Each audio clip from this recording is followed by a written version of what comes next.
Assalamualaikum warahmatullahi wabarakatuh. Halo anak-anak, apa kabar semuanya? Mudah-mudahan semuanya sehat ya. Ingat, tetap di rumah aja. Hari ini, Bu Rianti akan menjelaskan pembahasan tentang tema 4, subtema 1, pembelajaran keempat.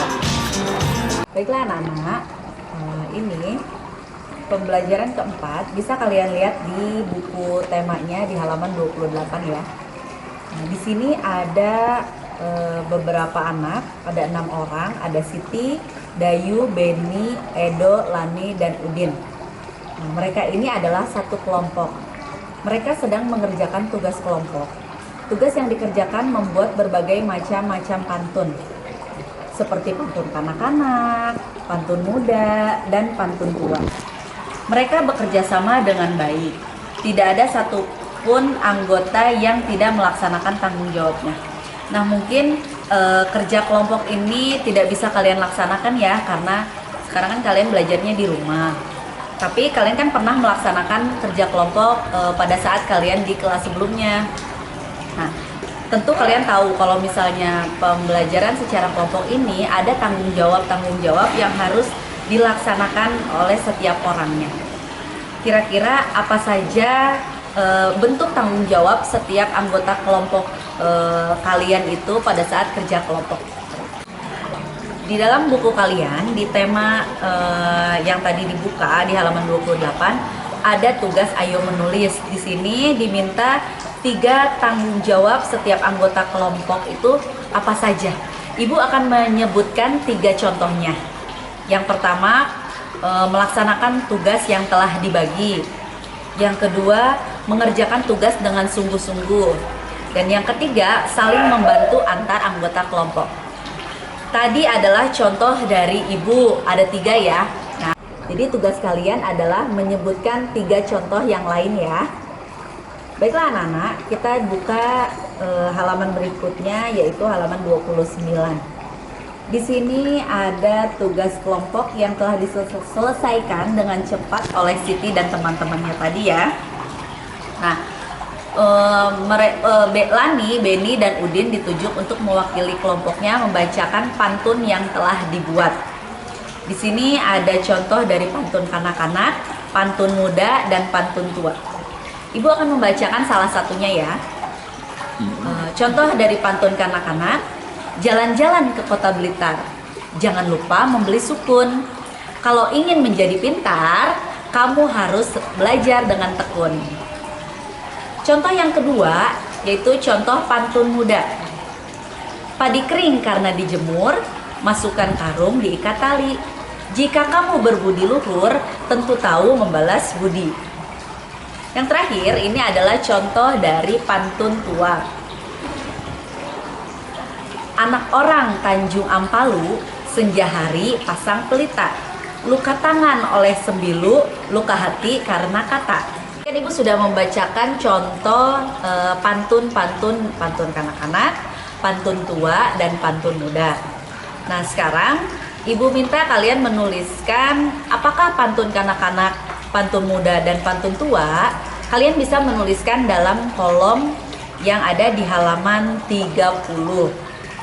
Nah, di sini Ibu sebutkan ya, pantun kanak-kanak adalah pantun yang isinya berkaitan dengan masa kanak-kanak yang penuh sukacita maupun duka cita. Nah, kalau pantun muda adalah pantun yang isinya berkaitan dengan masa muda, yaitu kekuatan, perjuangan, dan cinta. Kalau pantun tua adalah pantun yang isinya berkaitan dengan masa tua yang penuh dengan nasihat kehidupan. Baiklah anak-anak, di sini masih di halaman 30 ya. Di bawahnya ada pantun merupakan cara yang tepat untuk menyampaikan nasihat bagi individu maupun kelompok. Pada pertemuan sebelumnya sudah disajikan pantun yang mengandung makna pentingnya kerjasama dan mufakat dalam masyarakat. Kerjasama dan mufakat merupakan warisan budaya masyarakat Indonesia. Warisan budaya inilah yang harus dipertahankan dan ditingkatkan. Nah, ini ada contoh gotong royong ya, berupa gambar, bisa kalian lihat di halaman 30. Kita buka halaman berikutnya ya, di halaman 31.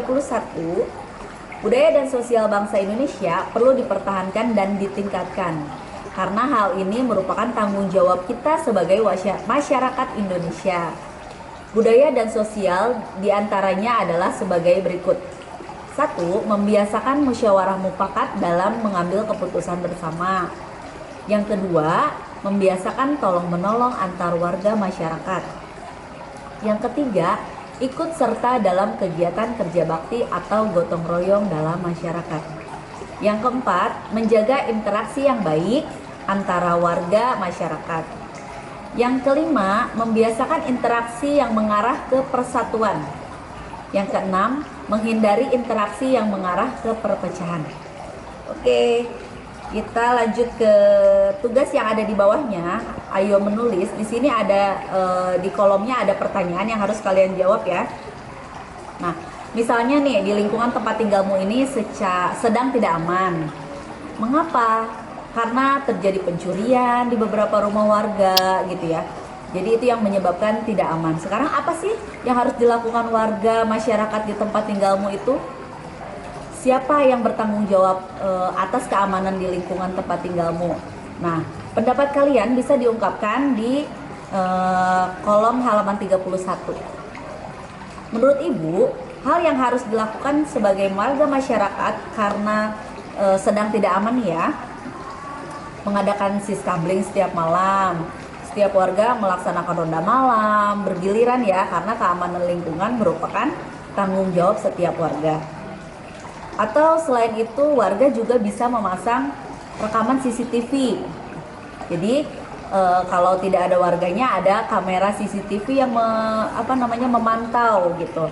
Jadi nanti rekaman tersebut bisa menjadi barang bukti kalau terjadi sesuatu. Di pertanyaan yang kedua, petugas yang bertanggung jawab atas keamanan di lingkungan tempat tinggalmu itu siapa aja?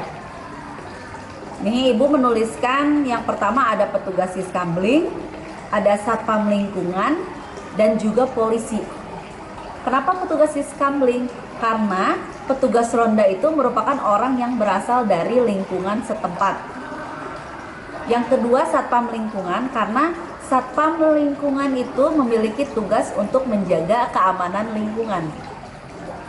Yang ketiga itu polisi, karena merupakan aparat penegak hukum yang wajib mengayomi, melindungi, dan melayani masyarakat jika terjadi sesuatu hal yang tidak diinginkan. Baiklah anak-anak, kita buka di halaman berikutnya ya, halaman 32. Di sini ada Siti dan teman-temannya. Setelah dia melakukan kerja kelompok tadi, dia itu berkeliling ke kampung tempat tinggalnya. Mereka bermain sepeda sekaligus olahraga. Nah, tiba-tiba ada seorang pengendara motor dan seorang ibu yang membonceng memberhentikan Siti dan teman-temannya. Nah, ternyata kedua orang itu menanyakan alamat rumah Pak RW. Nah, bagaimana seharusnya sikap Siti dan teman-temannya? Karena Siti dan teman-temannya sebagai warga yang baik dan bertanggung jawab. Nah, untuk memahami hal ini, kalian harus melakukan atau menuliskan jawabannya di halaman 32. Di bawahnya ada kolom. Itu kalian tuliskan bagaimana sikap kamu ketika ada seseorang yang menanyakan alamat rumah Pak RW di kampungmu. Tuliskan pendapatmu. Kalau menurut Ibu akan menjelaskan arah yang harus dituju dan menyebutkan ciri-ciri rumah Pak RW sejelas mungkin.